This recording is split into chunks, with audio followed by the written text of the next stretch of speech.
Hi everyone, Roy here on Roy Reads Anything, a channel about reading things and then talking about them. And this is a sort of a catch-up of reading I've done, some things I've acquired, reading that's planned for the immediate future, so a miscellany, if you will. So, still doing Read What You Own in my kind of lackadaisical version, and I finished Miss Death by Gwyn Evans. So these were Sexton Blake detective stories, a collection of 5 of them that appeared back in the 20s, edited by Mark Hodder. Really useful actually. He's got some little footnotes for stuff that's like period details or sort of super British things that might not be immediately apparent what they are. So the Miss Death is a young woman from Yorkshire who, diagnosed with a fatal illness, becomes a criminal mastermind for her final months, robbing the rich to give to not exactly the poor, but to donate to things like hospitals to help out young women of Yorkshire, such as factory girls. So she's got a sort of a kind of a heart of gold, but she can be quite ruthless as well. And she wears a mask that looks like a skull, which is just fantastic. And she has control over a whole load of criminals as well. So she's got a network of criminals that she's able to blackmail and get them to do her bidding. And these stories are all set in northern towns. This was part of a sort of a marketing ploy of the Union Jack magazine, where the Sexton Blake stories appeared, one of the places they appeared. So it's a long-running detective adventure series, basically, that started in the late 1890s and is still going on. Yes, so these northern town issues, it would be like Sexton Blake comes to Sheffield, and they would put in lots of stuff about Sheffield. And for example, and I don't know if they had tourist offices in those days for places like Sheffield, but certainly the Chamber of Commerce would have been very pleased with the details that are going about the fabulous industry of the city.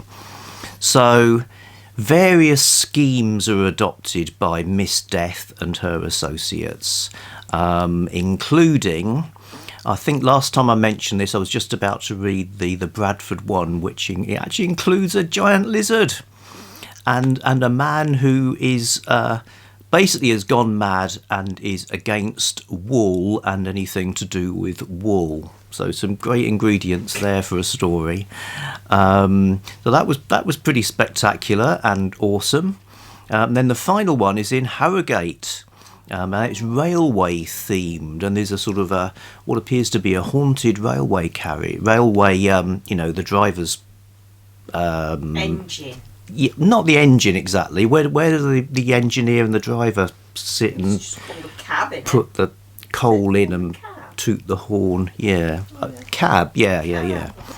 So people keep dying in this cab, and so what's happening there?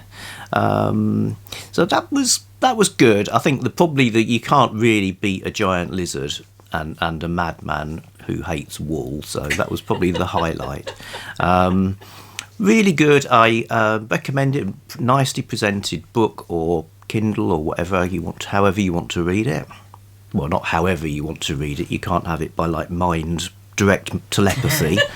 But there'll be some disappointed viewers out there now. I know. Sorry about that.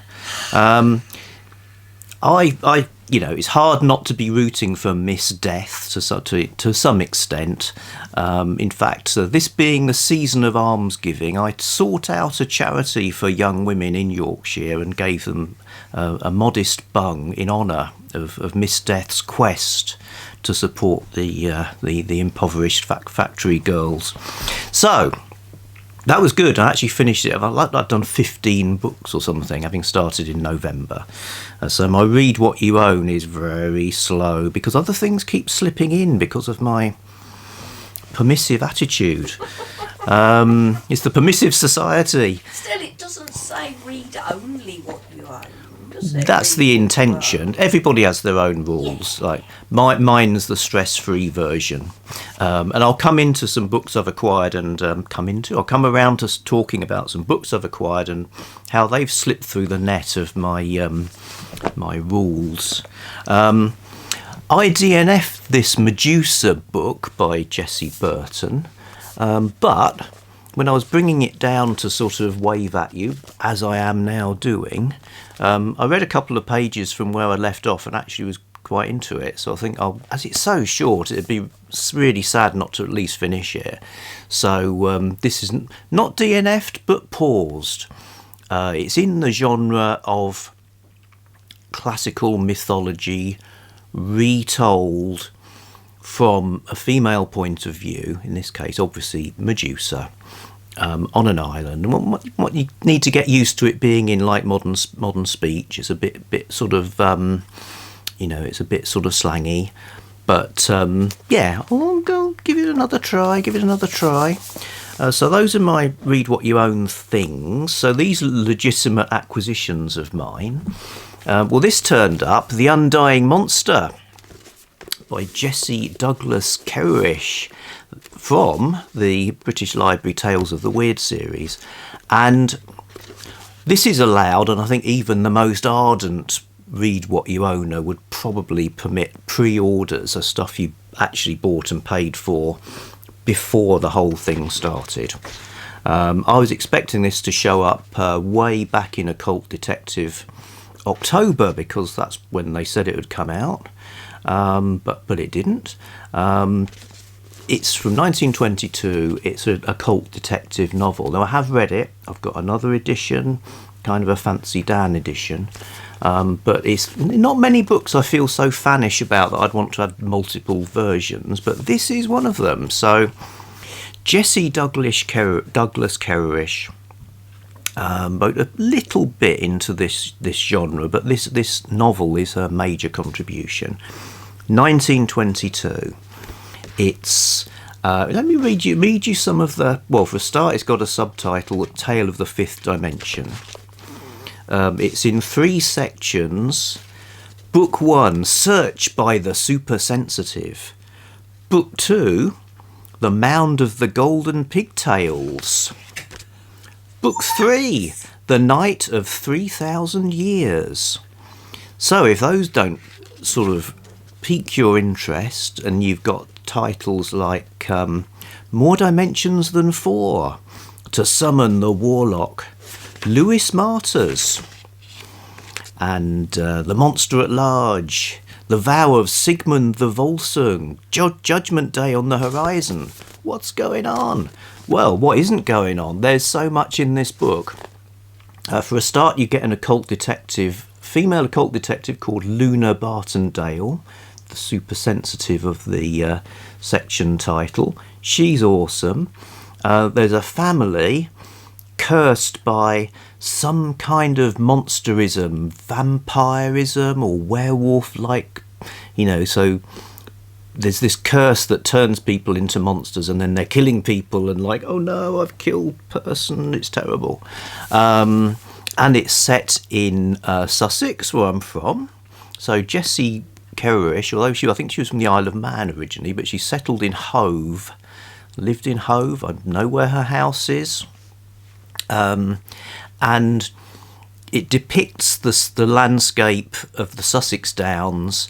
Some of it's real things, and some of it's made up things, like a sort of a Viking barrow that features a lot in the story. In fact, that's real, but it's like, Thunder Barrow Hill in real life is not as exciting as this one.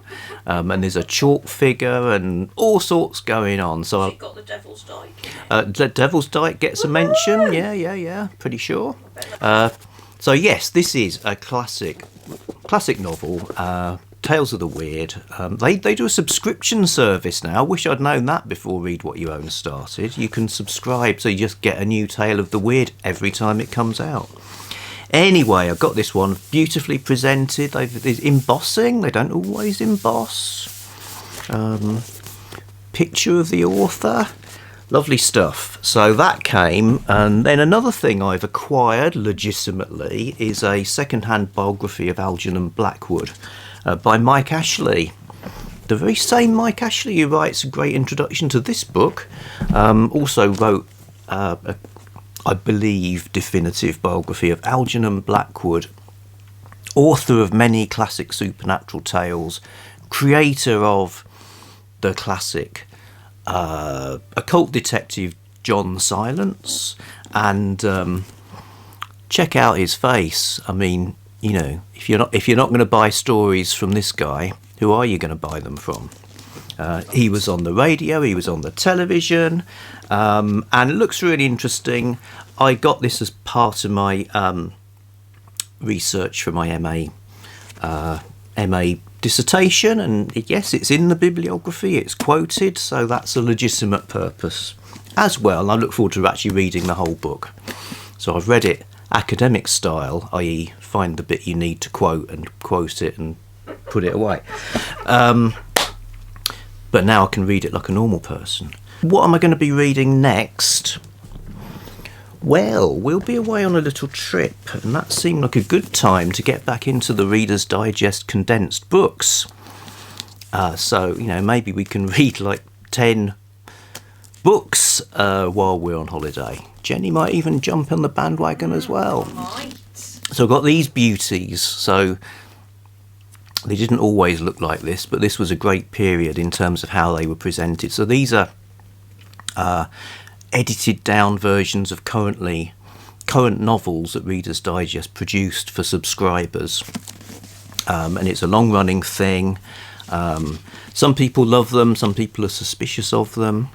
This one's got My Cousin Rachel in it by Daphne du Maurier. Well, I want to read that. Got Night of the Hunter. Whether or not that's the one that's turned into a movie of that title, don't know. The Silent World by Jacques Cousteau. Well, that will be non-fiction diving under the sea stuff. The Genius in the Family, classic of home life. Utterly delicious book full of charm and lasting humour. And Aphrodite Means Death. So it's a thriller, I believe, with the Venus de Milo. As not as the protagonist, as the sort of the MacGuffin of a dark and furious battle, I think. Anyway, yes, so it could be that one. I've got a whole bunch, so I'll grab a couple of these, and then I'll have to decide. Say I read this whole thing, is that one book or 5? For the purposes of read what you own.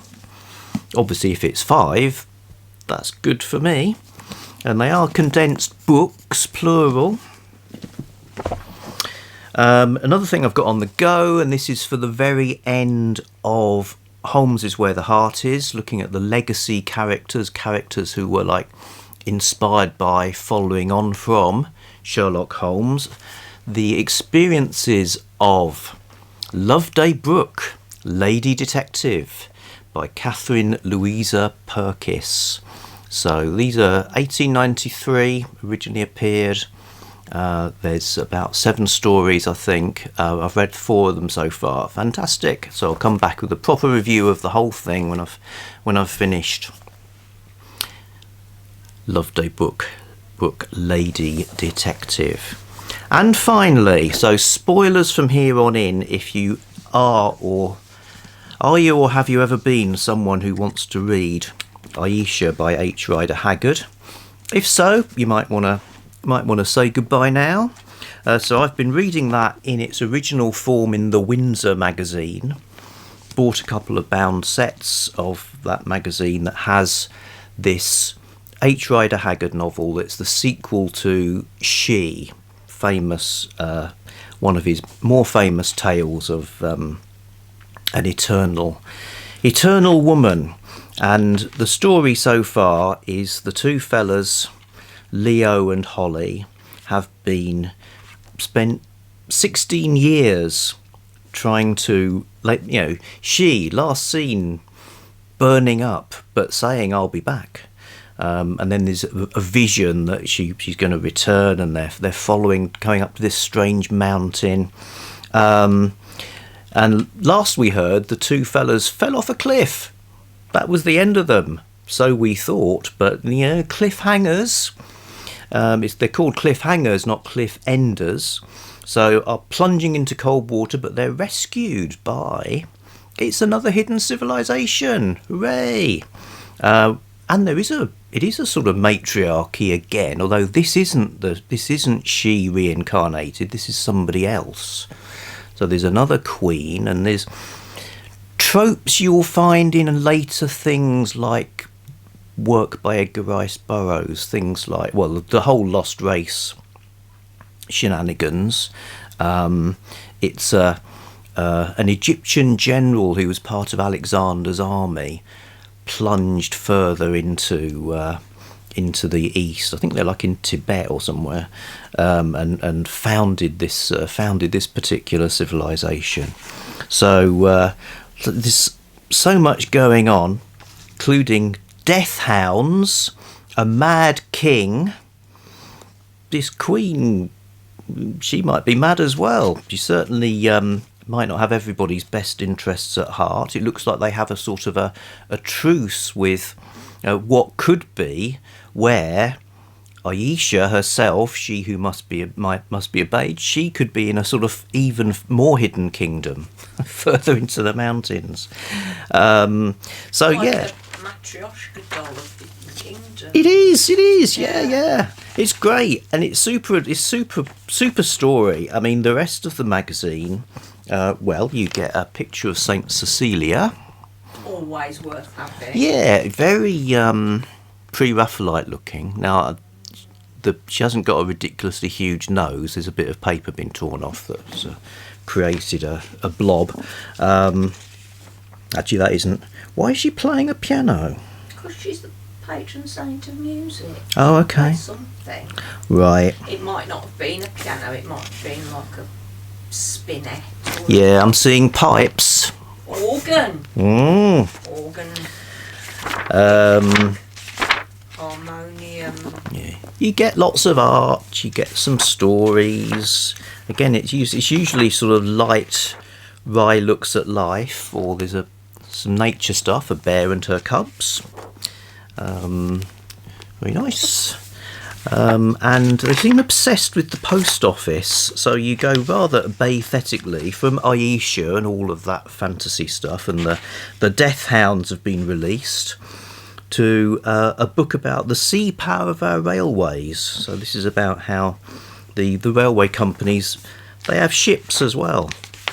So yep, lots to learn about that, and also something about military bands.